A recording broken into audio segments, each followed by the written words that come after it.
از صحرا تا کوها دعا برای صلح بود، در هر دل نوری از امید صلح بود. وقتی ابرای جنگ همه جا سایه افکند، این تو بودی که راه آرامش را نشان دادی.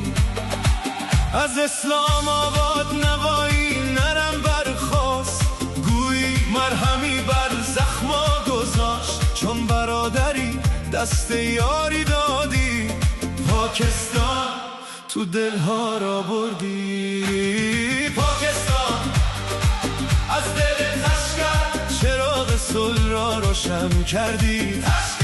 تشکر فیلد مارشال، درود بر رهبریات. تشکر وزیر اعظم برای هر تلاش صلح آمیز. از طرف ایران این را میگوییم تو صدای صلحی، نور انسانیت.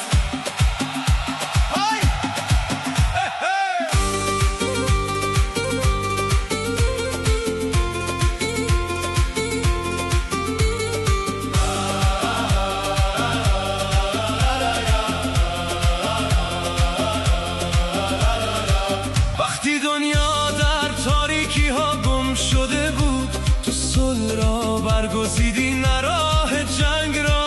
وقتی دیوارهای ترس بلند شدن، تو با محبت همه راه ها را پیوند دادی.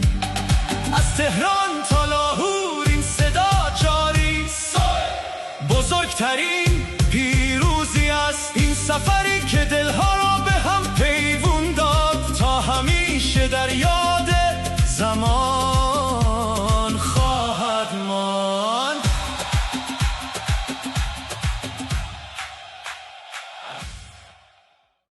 बारिश का मौसम कितना अच्छा लगता है ना।